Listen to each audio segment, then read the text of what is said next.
Hello and good evening. Thank you for joining our inaugural Medtronic Around the Pump ECLS webinar series. We're delighted to have you all join us this evening. I am Natasha Joyner. I am a perfusionist and medical education and training manager for Medtronic. We are honored to have you all on. A few housekeeping items for you this evening. We will take all questions and answers in the chat, and we will have a moderated session after both Dr. Hayanga and Dr. Dupont present to you. So please feel free to drop any questions throughout in the chat, and we will ask those to the physicians at the end. Thank you all for being here. I'm going to pass it over to my colleague, Alyssa Johnson, who will be introducing our speakers this evening. Thank you, Natasha. I'm Alyssa Johnson. I'm our global product manager for the Crescent catheter, and I'm happy to be introducing Dr. Hayanga as our first presenter. Dr. Hayanga is a professor and vice chair in cardiothoracic surgery at the West Virginia University Medicine.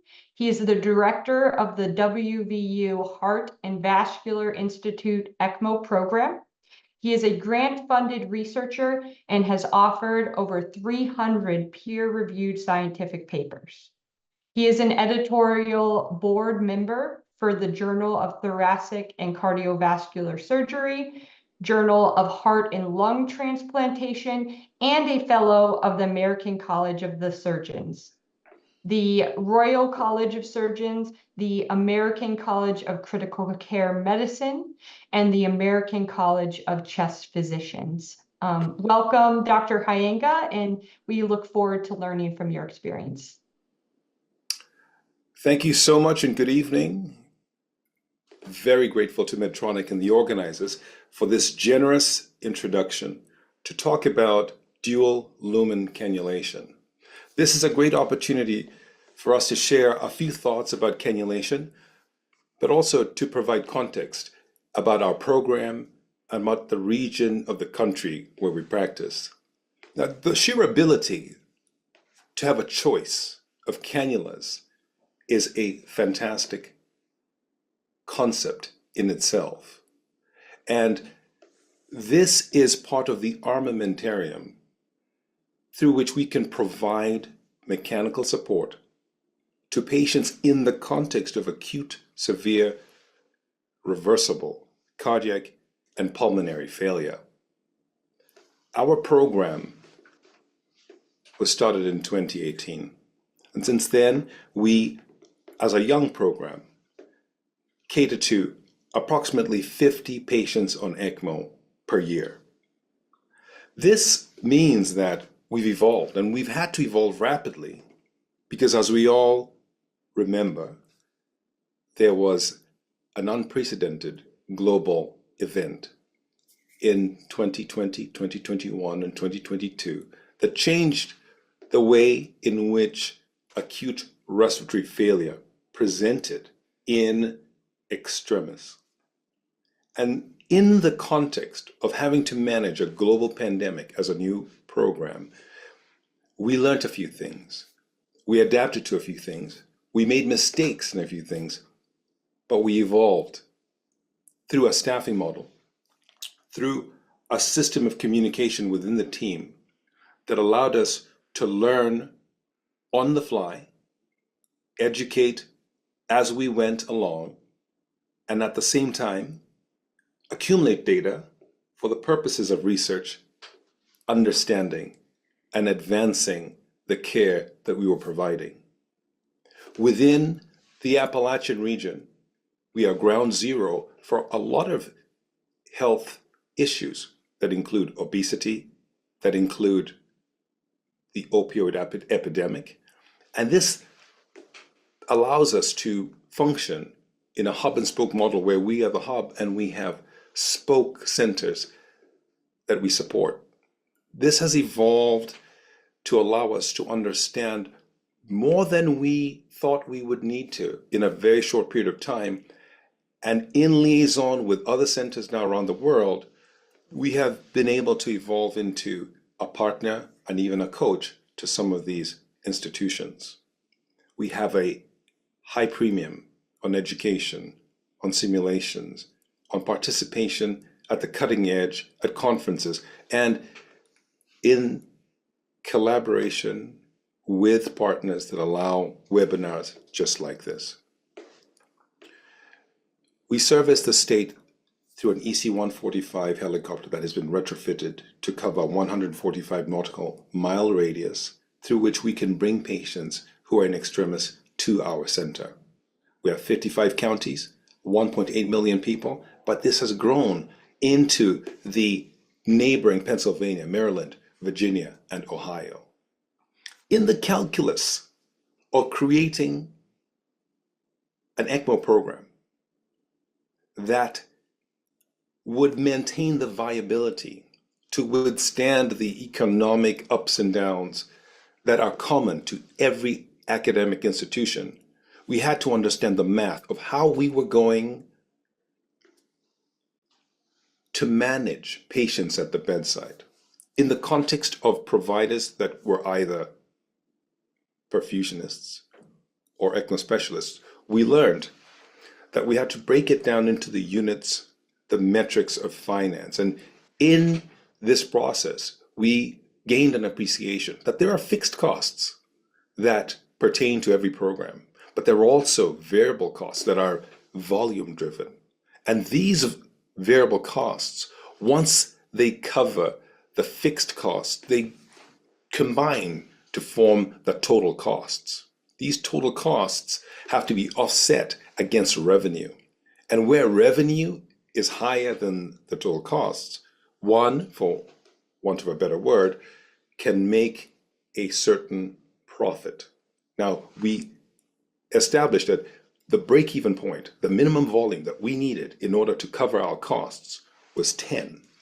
But how are we going to staff it at the bedside? Well, we were going to use either perfusionists or nurses, and we scaled this against volume. And what we found was that here in a solid line to represent specialists or nurses or respiratory therapists, where there's low volume, the dotted line being perfusionists, the difference is very small.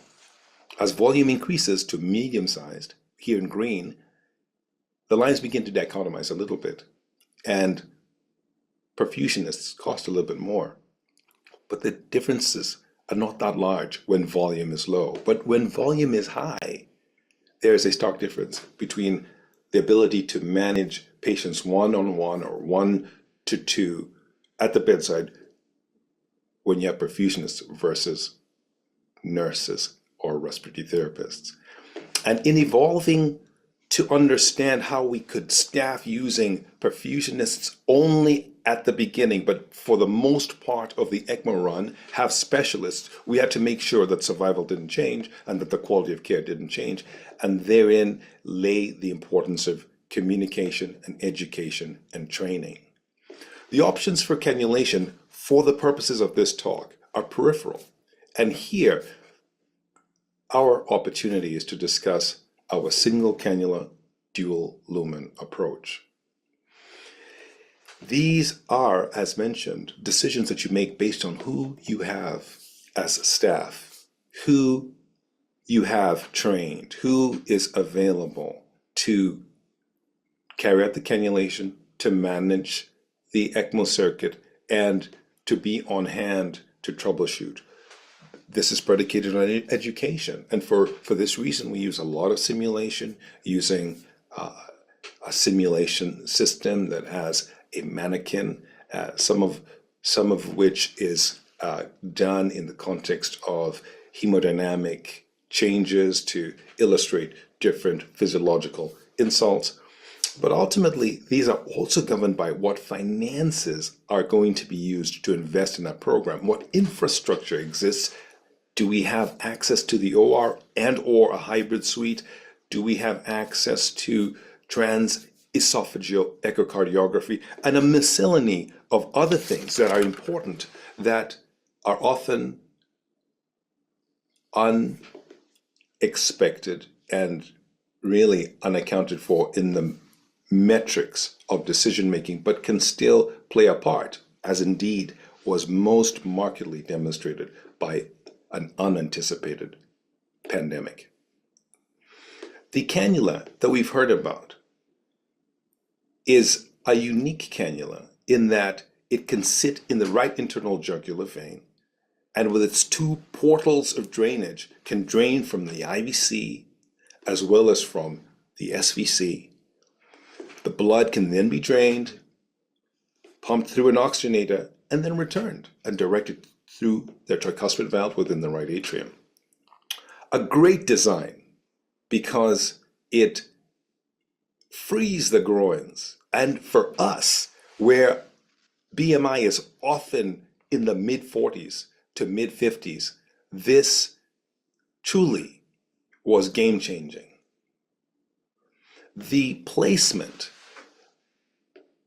within our institution is in the hybrid suite, where we have, as can be demonstrated in this video, a TEE probe in place and a C-arm simultaneously deployed. And these allow a real-time understanding of where the catheter has gone, guided by the guide wire that's placed, and we typically use an Amplatz 0.035, 180 centimeter guide wire to get this where we want to go. The design of this cannula allows for visibility under fluoroscopy, which is excellent. And this is one of the standout features that separates it from the competition. The transition metal that is used to create the drainage markers is tantalum, and it is easy to visualize on the monitor. So we have a proximal SVC drainage marker, and we have a distal IVC drainage marker, and we even have reinfusion port markers, which is a fantastic option when you have groins that are not very easy to access, and a pannus that hangs over the groin that then requires 2 or 3 people to just view the vessel with an ultrasound probe.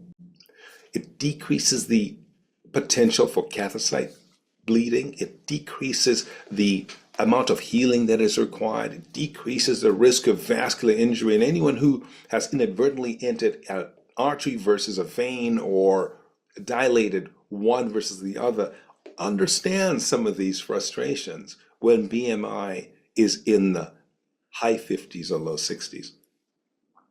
It reduces the risk of infection. And because we put a high premium on mobility, the fact that we have one less cannula within the groin is of great advantage. Allows patients to be prone, allows patients to receive the physical therapy, allows an easier nursing care delivery for the site and for the rest of the patient, and also allows for a better control of tubes and cannulas in the process of transportation. The recirculation is less.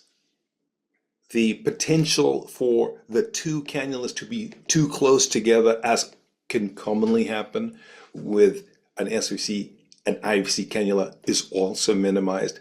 And these are excellent adjuncts when you consider what we prioritize within the ECMO program here. We emphatically believe that early cannulation is better than waiting 14 days. It's better than waiting 7 days.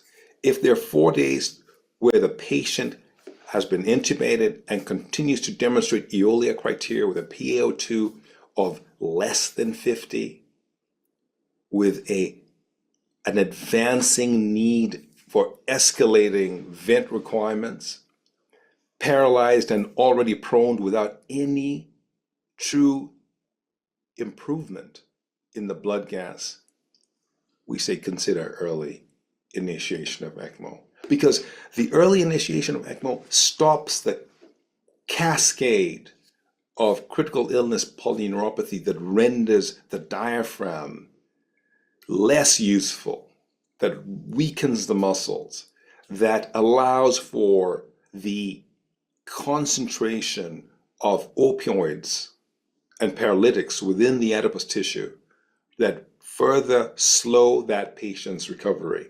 We don't wait for 14 days for a tracheostomy. We don't even wait for 7. We wait for 2 days. And once the patient's on ECMO, we proceed with early tracheostomy. And we've moved to direct thrombin inhibitors like bivalirudin because it is easier to get the patient to a therapeutic PTT and maintain that therapeutic PTT therein with less of the deviations from the protocol based on the suspicion of HIT. By collecting cost-effectiveness data on our patients post-ECMO, post-decannulation, post-discharge, we have been able to demonstrate that the quicker we can get patients walking, the better. And so this has really crystallized into a philosophy of cannulate, extubate, ambulate, where we provide early cannulation with a view to early extubation and early ambulation. And there are different pockets and demographics where these things have come in handy.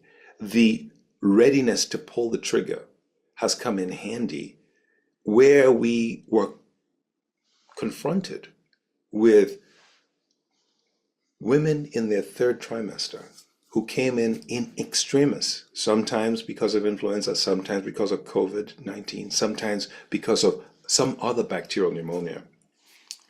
The ability to use a single cannula and avoid the gravid uterus, which can be an impediment to the inferior vena cava, allowed us to get into a rhythm of dealing with women who were in the 3rd trimester and who were suffering from near-death ARDS.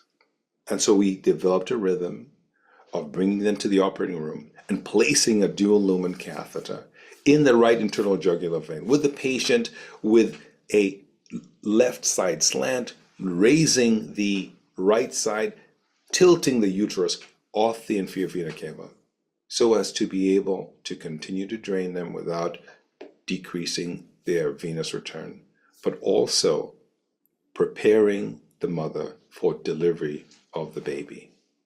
And we did this a record 11 times during the pandemic, which was reportedly one of the highest numbers of cannulations in patients in the 3rd trimester. This has allowed us to collaborate with our anesthesiologists, our physical therapists, and our critical care intensivists and surgeons. And we've been able to articulate this within the literature as the philosophy that we have coined: cannulate, extubate, ambulate.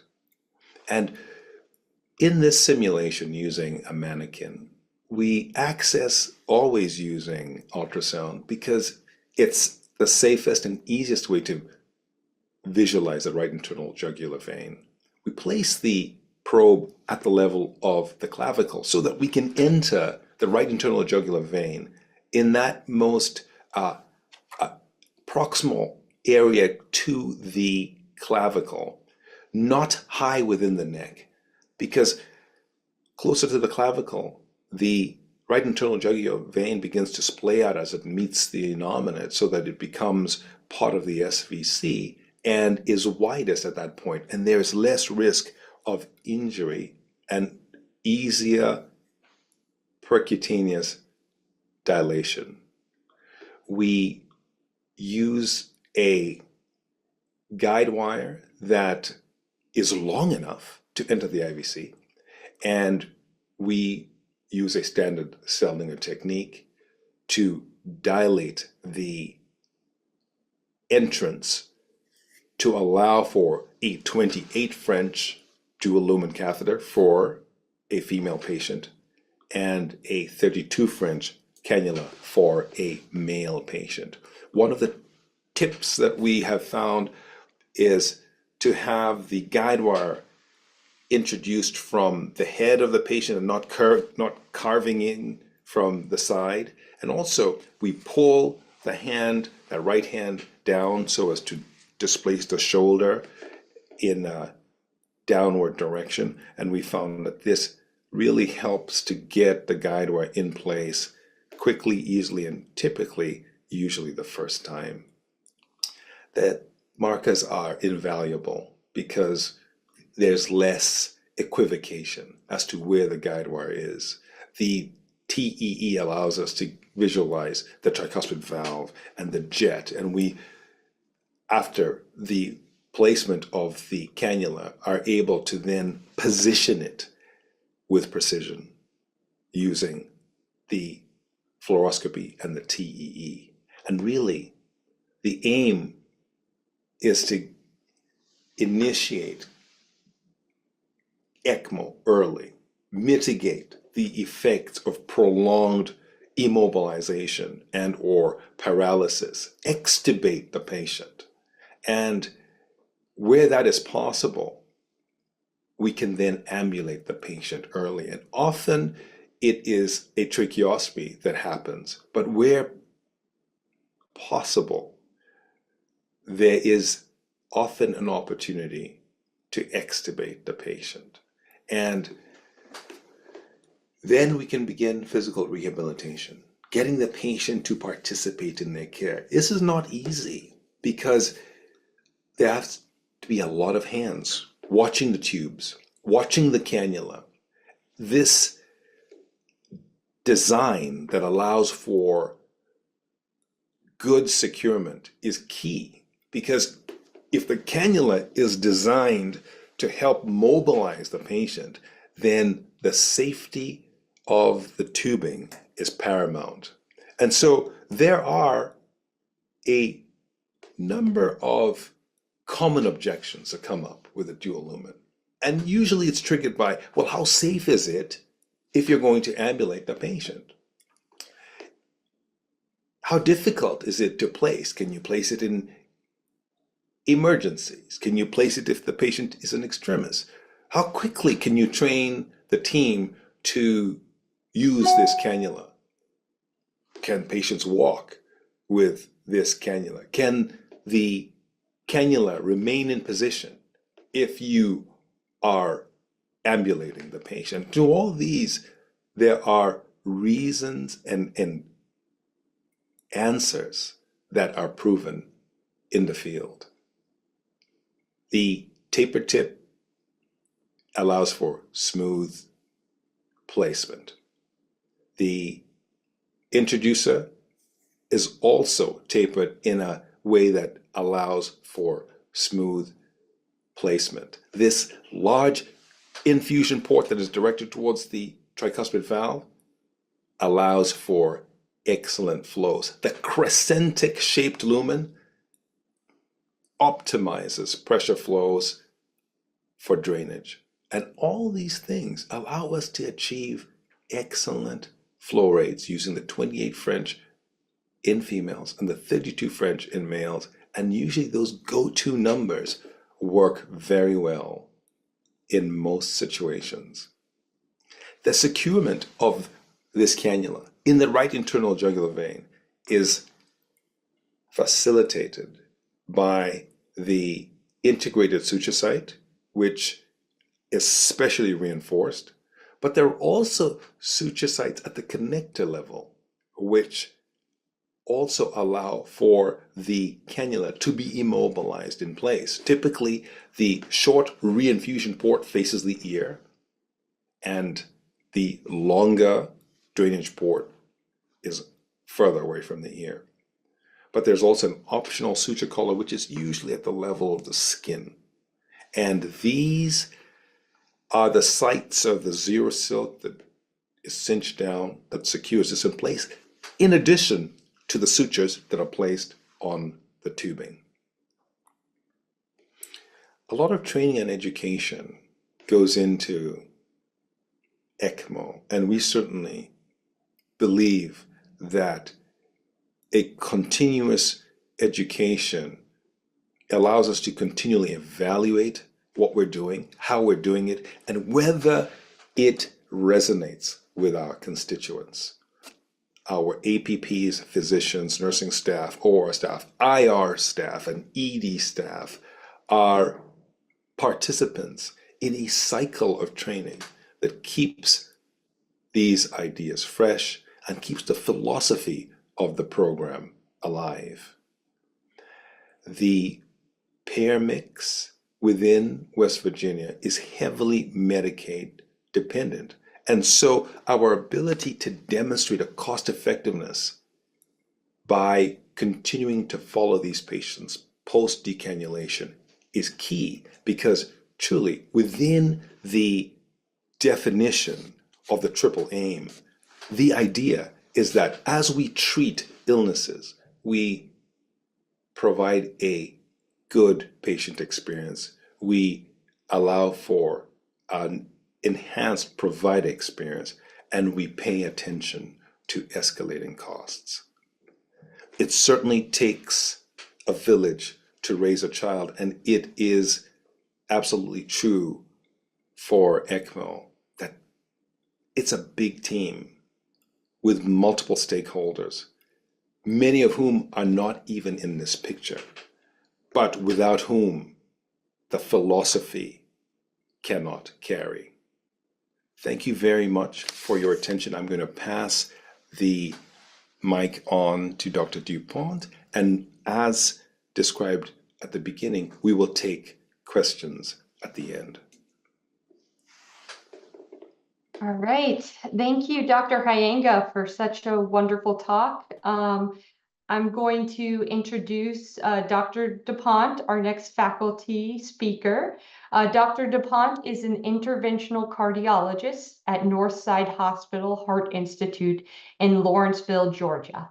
She's the medical director of the CCU and of the ECMO program at Northside.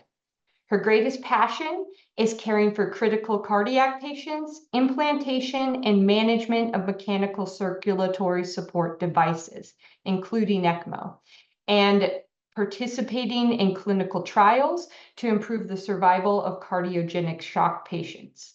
She serves on the board of trustees for the Society of Cardiovascular Angiography and Interventions. Dr. Dupont, thank you so much for joining us today to share your experience. We look forward to hearing your presentation. Thank you for the kind introduction and fantastic talk, Dr. Hayanga. I enjoyed listening to your experience. And I'm going to provide a little bit slightly different perspective about my program. I am, as mentioned, Alyssa mentioned, I am an interventional cardiologist, and I practice at Northside Hospital System, which is in the Atlanta area, which I'll show you in just a moment. It's quite a large hospital system with 5 hospitals. We have 4 hospitals that do not do open heart surgery. So we have 1 tertiary care hospital, which is pictured in the middle there. And that is where our ECMO program and open heart surgery program is located at Northside Gwinnett, which is in Lawrenceville. Total beds, in 2025, once our new building is finished, we're going to have about 2,500 total beds in the system, with around 1,000 in our location in Lawrenceville. So a relatively large hospital system, which has created a somewhat easy way to grow our program, because we get a lot of referrals from within our own system as well as some outside of our system. This is the location of all of our hospitals within this circle. So you can see Lawrenceville there, which is our tertiary care, but all of the hospitals that I just showed you are within this Atlanta metro area in Georgia. Now, Dr. Hayanga said that he started his program just before the pandemic. Interestingly, my group joined Northside Hospital System in 2019, and we actually didn't start our ECMO program until right in the midst of the pandemic. And so 2020 is when we were really getting our footing, and 2021 is when we really started our program up. So right in the middle of basically the Delta wave of the pandemic, we started our program. And, that presented a lot of challenges because a lot of our nurses had not taken care of ECMO patients at all in the past. This was brand new to this hospital system. And we were introducing ECMO in the midst of very critical patients, many of which did not make it despite our best efforts. So it presented a lot of challenges, but also really good experience for the nurses at the bedside.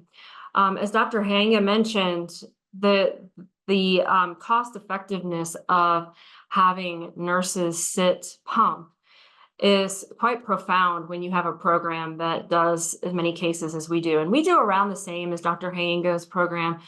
We did 50 ECMO cases over the past year.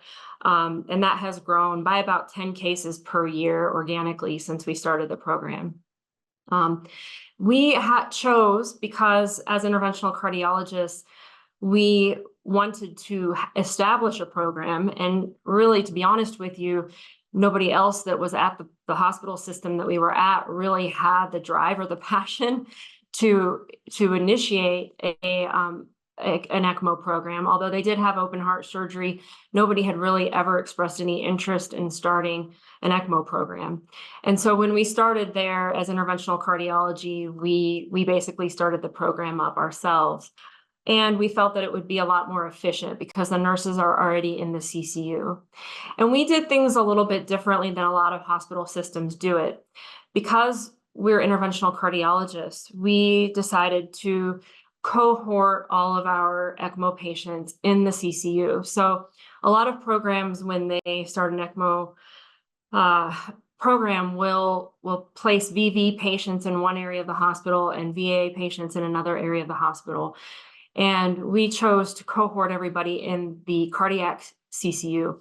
And that is because we felt it was important to have the same cohort of nurses taking care of these patients so that they could get the most experience possible and sit as many hours of pump as possible. And that has served us well over the course of the first three and a half years of our program. So we have, although interventional cardiology does the cannulations and we follow the patient every day and we manage complications when they come up, we have a very large team that takes care of these patients, and we round every day in our CCU at 8:30 a.m. Every day on all of our ECMO patients and cardiogenic shock patients.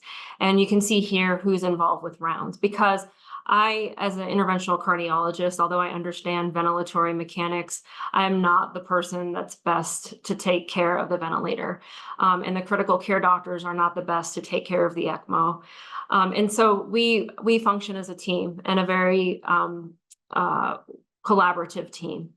We have ECMO specialists, the nurses that will attend rounds, as well as the coordinators. And generally speaking, we have one ECMO specialist that will take care of 1 to 2 ECMO patients. So they generally never take care of more than 2 ECMO patients at a time. And those patients will also have a bedside nurse, actually. So if you have 2 patients, they will actually have 3 nurses, a bedside nurse in each room and 1 ECMO nurse that's taking care of the pumps. And then, as you can see here, the rest of the team that rounds with us. And why do I think that interventional cardiologists are well equipped to take care of these patients and cannulate them? Well, one is that we have immediate access to the cath lab and the cath lab staff, who are all very adept at assisting us with placing wires, placing catheters and cannulas. The comfort level that we have, I think, with wires and catheters is better than most physicians. And then we're also very resourceful. Things come up when you're placing these devices sometimes, and we're resourceful in the cath lab, just like you would have to be resourceful in doing a STEMI case. You may need to be resourceful with the equipment that you have in the lab. The need for cut down really is quite rare. In fact, we haven't had a single cut down in any of the cases that we have done since we started our program several years ago. And then, the surgeons are generally scrubbed in the OR, most of the day. And so they're not available to handle some of the complications that may arise. So we have a designated rounder as interventional cardiologist, and we designed it that way so that we have an interventional cardiologist that is available through the day to handle any complications in the CCU period, including ECMO patients. I'm not going to go into this because Dr. Hayanga already touched on this a lot, but I wanted to show this just to point out that I do find that this device is quite easy to place in the majority of patients, and I'll go through a little bit of the technique that I use in just a second, as compared to the competitor, which I feel has a blunter tip and is a little bit more difficult to place, as well as the dilator, which I feel is much better tapered to get through the soft tissue. I'll skip through this slide for the interest of time because it's already been shown, but suffice it to say that the radio-opaque markers with this catheter, as compared to the competitor, make placement under fluoroscopy significantly easier, because you want to place those orientation markers essentially in the mid-right atrium, which is very, very easy to see on fluoroscopy. I hear people say about using this dual lumen cannula is that it's a pain to get TEE at the bedside. Sometimes it's hard to see on TTE. We are essentially 100% fluoro, and that's what we're comfortable with. And those markers, again, make it very easy to do that. So the vast majority of these we will place in the cath lab under fluoroscopy. If we do not have fluoroscopy, then we will use echo, and we'll simply use a TTE to visualize the IVC and ensure that our wire is in the IVC before we place the cannula. So when I place a cannula in the cath lab, I'm not looking at the flow per se across the tricuspid valve, because I don't have a TEE probe down. I'm looking at the patient. So I'm looking at the oxygen saturation. And if I'm concerned about the oxygen saturation not improving where I expect it to, then I will call echo and have an echo done so I can see where the flow is. But to be honest with you, it's very rare with this catheter. If it's placed correctly, it's extremely rare to have an issue with the flow not being directed towards the tricuspid valve.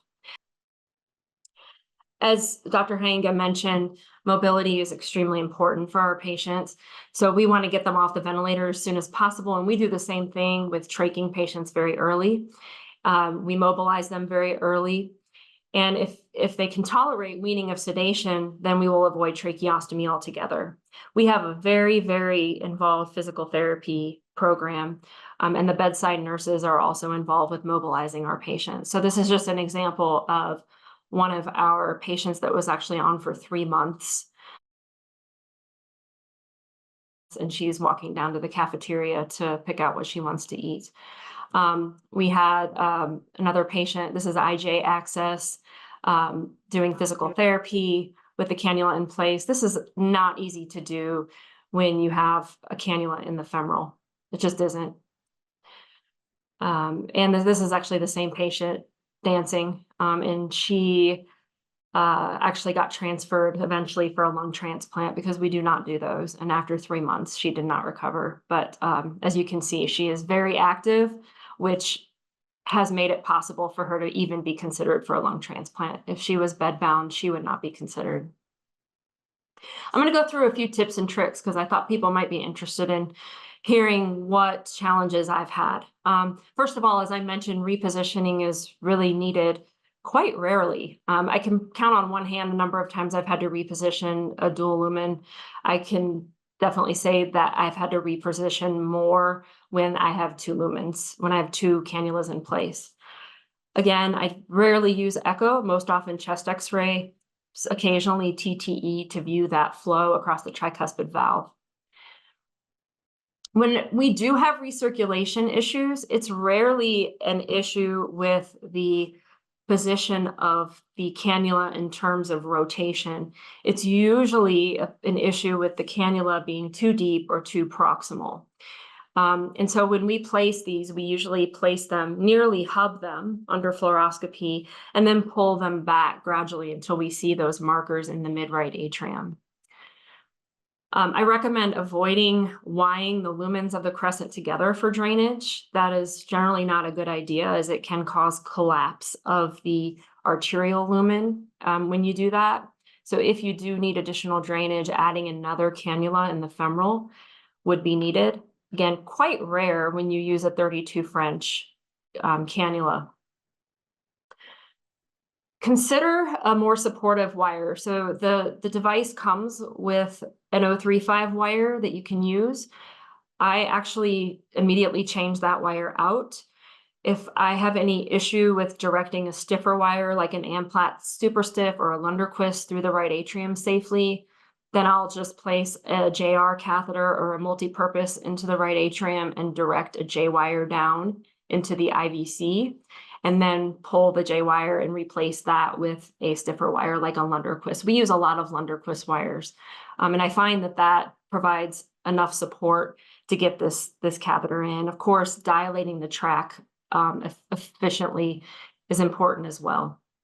It's not like putting a 6 French sheath in. You really have to make a large enough incision and dilate the track down. And as Dr. Hayanga mentioned, straightening out the wire to be parallel to the patient's head is really important, because if you have that wire in a 90-degree angle towards the tech, it can make it quite hard to advance that cannula into the patient. So straightening it out to be parallel to the patient's head with the wire in cannula makes it much, much easier. I think this kind of goes without saying, don't place a dual lumen cannula blindly. Don't advance a wire and then just try to place this. You know, we do ECPR and we do that blindly. That is a very different animal. When you're placing a dual lumen cannula like this, you should do it under fluoro or at least have echo. And then when you're placing the cannula, I don't know if this was mentioned yet, ensure that the arterial lumen is positioned superiorly, so it should be pointed towards the ceiling. If you do that, then you should have the arterial lumen facing the tricuspid valve. The last tip and trick I'll share, and this is not my patient, but this is a similar patient, is when you have a dual lumen cannula in place, you can have recirculation issues if the diaphragm goes up significantly. So Dr. Hayanga mentioned pregnancy. This is not a pregnant patient. This is a very, very, very constipated patient where the diaphragm is raised significantly. And when this happens, you can see the heart is directed superior. If your cannula does not follow with the heart, you're going to end up having significant recirculation, as your arterial lumen will be located in the IVC instead of in the heart. So never underestimate the importance of a bowel regimen on these patients. It seems silly, but we've had this happen multiple times. So in conclusion, interventional cardiologists can and should cannulate and participate in managing these patients. Dual lumen cannulas allow for easier mobilization, which allows patients to recover and permits them to be transplanted when needed. You should always anticipate complications, anticipate the challenges that I shared with you, and that will make for your ECMO runs to be much smoother. And I encourage you to consider cohorting your ECMO patients in a single place where you can ensure that your nurses are getting adequate experience.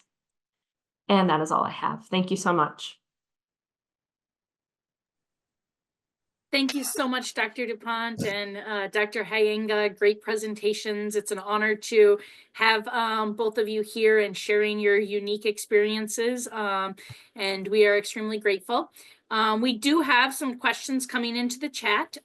So everyone, if you have any questions you would like Dr. Hayanga or Dr. Dupont to answer for you, feel free to drop those in the chat now, and we will start asking them and let them share their experiences with you. One of the first questions that's coming in, that was a question that I also was going to pose to each of you. So we'll let you start, Dr. Hayanga, and then we'd love your opinion on this as well, Dr. Dupont. But is there any recommendations on sedation titration to allow the patients to be awake and not have vent dysynchrony during this time period? Thanks very much, Natasha. I think that is a great question because it speaks to our philosophy. You can't really cannulate, extubate, and ambulate if the patient's paralyzed and completely comatose. And so with ECMO, there's a consideration of what choices we use and whether or not it's hydrophobic and hydrophilic. If it's hydrophilic, will it concentrate within the adipose tissue? Will it concentrate within the circuit? Will it concentrate within the oxygen? Will it affect your flows? Will it affect your level of wakefulness? And so there has been a trend to minimize drugs that will do that. There's been a shift from the fentanyls of the world to the Dilaudids of the world, the use of ketamine, the use of Precedex, the use of medications that will allow wakefulness, but will not compromise consciousness and continue to allow the diaphragm to move, the patient to be awake, the patient to respond, and participate in physical therapy. So the combination of medications has changed, and you will find that a lot of programs now will use ketamine and will use Dilaudid in a way that will optimize activity. I'd be curious to hear what Dr. Dupont says, because we agree on a lot of things, but we do disagree on one thing, which I shall cover. Okay.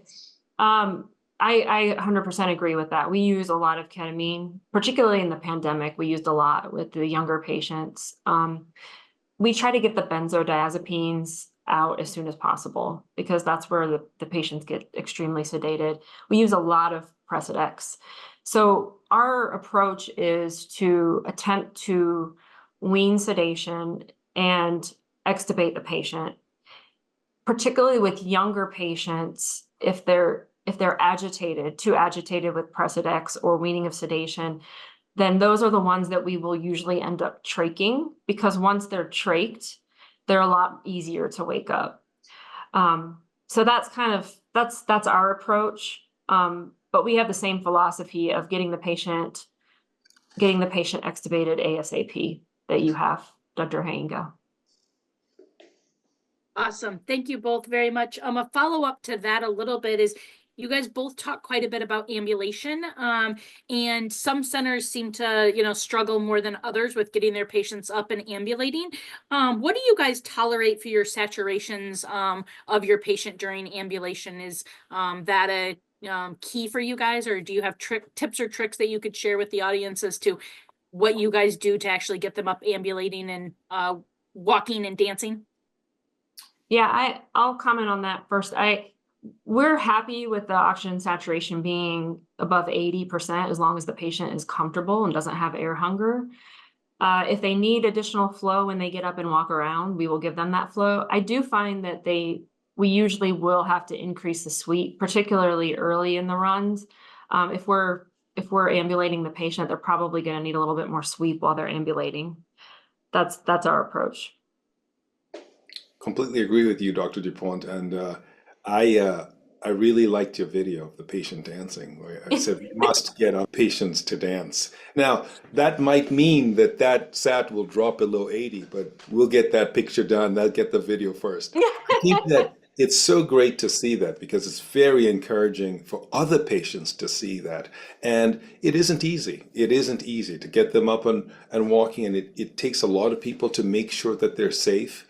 And I completely agree with you that you can tolerate AT.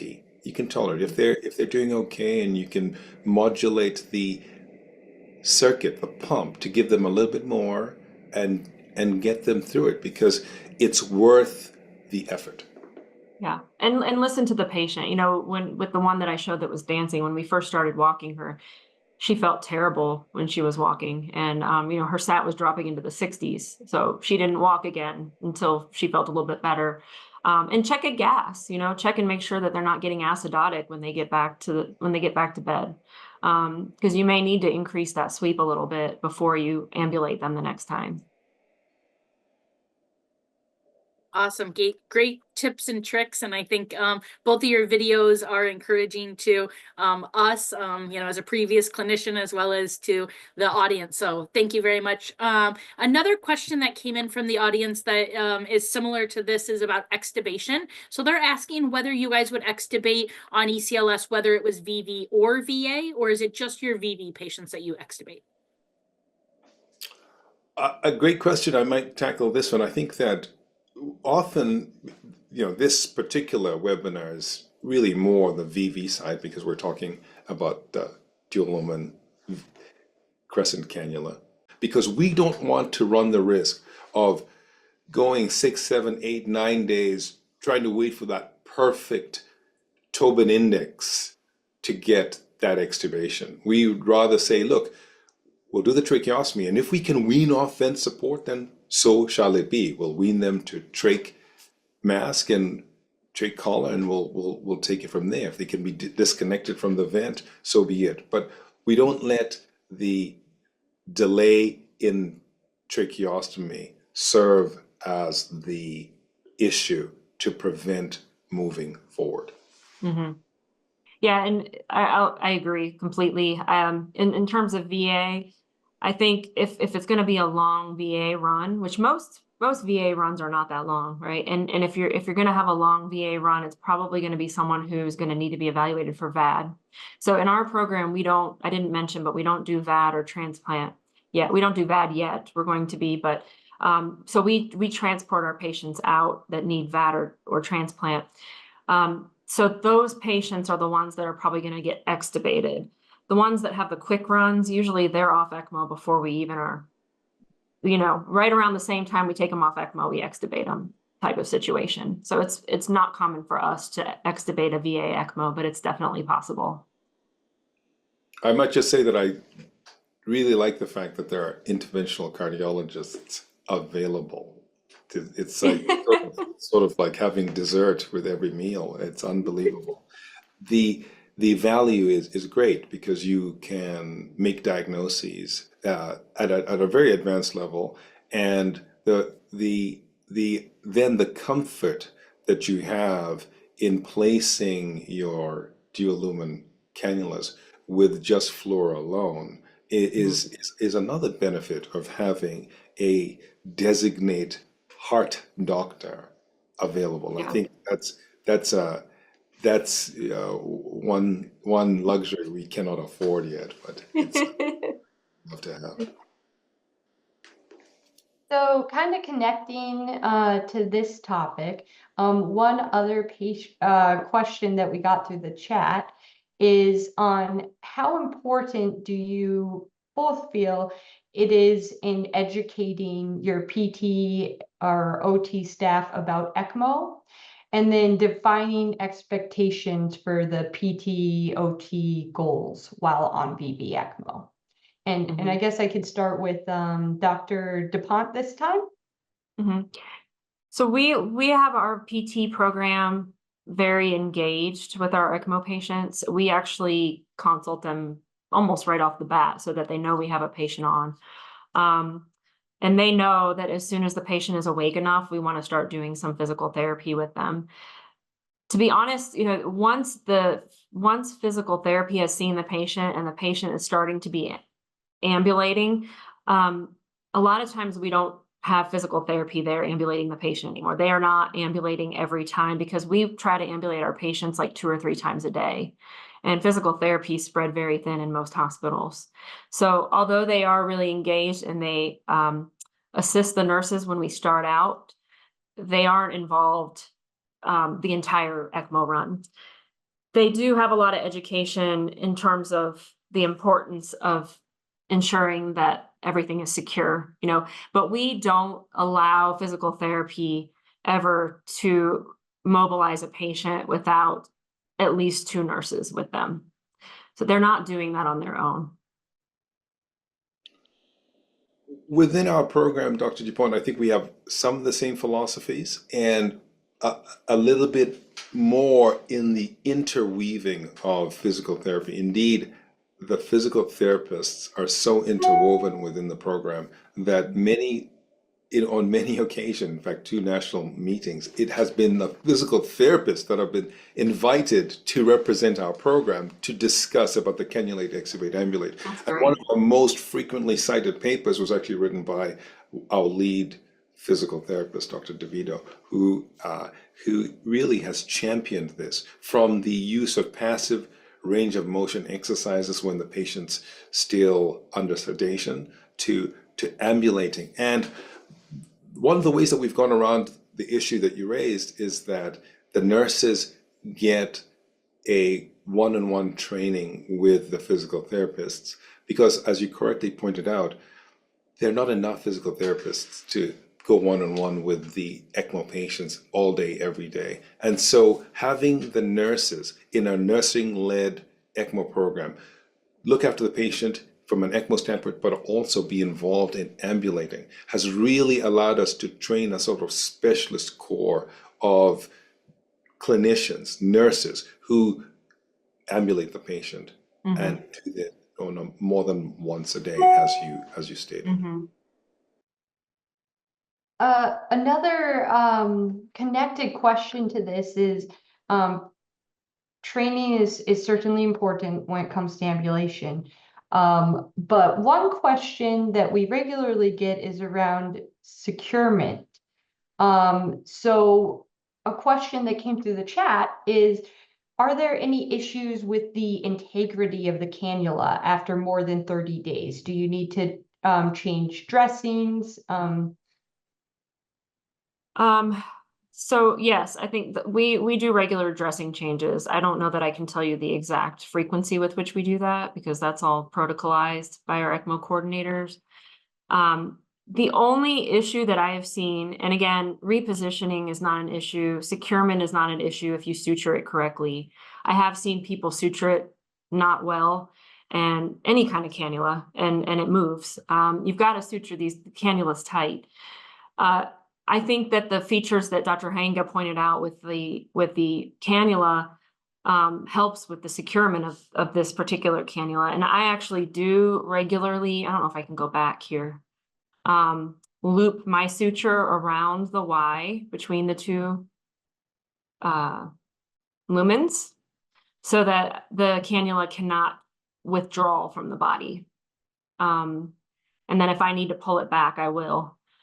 So I don't know if you can see my mouse, but I routinely suture around between the two lumens of the cannula, as well as around the integrated suture site. And usually that's enough. I mean, if you do two tight sutures like that, it's enough.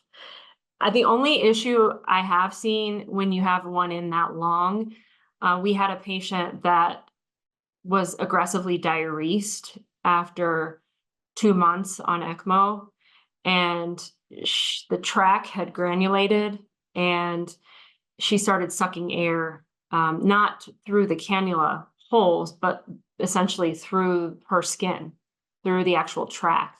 So every time she took a breath, she was pulling air through the granulated tract in her neck.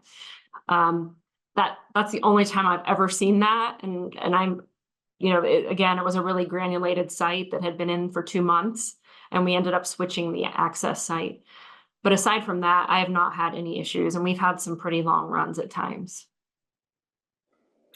I couldn't agree more. I think that from our standpoint, we do sterile dressing changes every day, and you put a little mark on the date on the dressing to indicate that the date that the dressing was last changed. We use the securement devices as you just mentioned there, Dr. Dupont, and then we, just like you described, the individual lumens are both secured using Zero Silk, and once you finish the cannula, we also secure the tubing to the patient's skin, and we go literally at least twice each of the tubing, at least 10 centimeters apart, sewn with Zero Silk. And the description that you gave of the erosion that happens at the cannula site is truly something that we have seen. And I distinctly remember having patients with that kind of problem, and really it was contemplating switching the sites or even, cannulation strategy, but being faced with a near decannulation, and so just getting the patient through it, and then having not needed really to do it. But it is a problem, because with the mobilization and with the suture and the change in the body weight, there is the opportunity for erosion at the site. Yeah. And that can happen regardless of what kind of cannulation strategy you use. If you have something in the upper body, if any cannula in the upper extremity, neck or subclavian can do that. So. Absolutely true. And one thing, Dr. Dupont, that we don't do, that you do, Is subclavian. Yeah. I'm not saying that this has never happened here, but I'm just saying that it doesn't happen anymore. Okay. We do not, we strictly use the right internal jugular vein. And really, because the markers are best used in that configuration, it gives us comfort to know that the tantalum markers where they're supposed to be, that's the right atrium. And if you turn it in that particular angle, it faces the tricuspid valve. There is some comfort in that. And we embrace that comfort. Some great conversation and great discussions. We are, a little bit over time. We still have some good questions coming in. So I think I'll ask, maybe one final question. And we do appreciate everybody's time today and look forward to talking more about this in the future. The last question I'll kind of ask both of you, and then we'll kind of close it up if you have any last comments or tips or tricks you want to share with the audience. But the last question is for weaning a VV ECMO patient. Do you titrate the sweep and your FDO2, or do you leave your FDO2 at 100% and only titrate your sweep for these patients?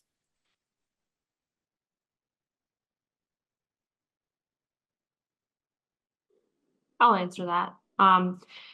So we generally will not go down below 2 liters of flow until we feel like the patient is pretty much ready to come off. We don't usually titrate the FiO2 on the pump. We titrate the flow when the patient's ready to come off. And then once we believe the patient is truly ready to decannulate, we will just turn the sweep off and keep them usually for about 24 hours without any sweep at all. They declare themselves.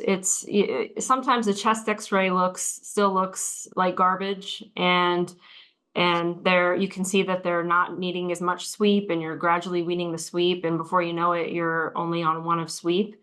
And then it's time to start weaning the flow more. And that's when we will make a move. So with VV, it tends to be a little bit more gradual. With VA, we tend to wean a little bit quicker. With VV, these patients have really sick lungs. We tend to wean much more gradually. But I will say we aren't comfortable with doing less than 2 liters of flow for longer than just a few hours. If we go down to 1 liter of flow, it's usually not for very long, because a lot of times we aren't anticoagulating these patients. Yeah, I agree. For us, the mode of weaning is really the sweep flow. We come down on the sweep flow. That's what we focus on, because the FiO2, we keep it, we maintain that, because you also have the vent. I mean, the idea is the extracorporeal support will really be determined by how quickly we can wean the sweep, and then how quickly they can maintain a gas with the sweep gases off. And we typically keep that off for up to 2 or 3 days to trial them on just what would be the vent, and no CO2 elimination through the ECMO circuit. So sweep is our prime modality of weaning.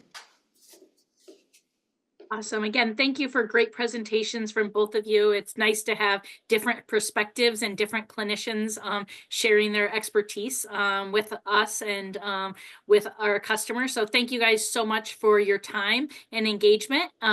We will be posting this video for those of you on the Medtronic Academy. So this will be available in the future to those of you on that. And if other questions come in, please feel free to reach out to your local sales rep. They can definitely get in contact, and we can get your questions over to Dr. Hayanga and Dr. Dupont to further your practice for your patients. Again, thank you all for joining us this evening, and please look for our next Around the Pump ECLS series from Medtronic for our next webinar. Thank you and have a great night.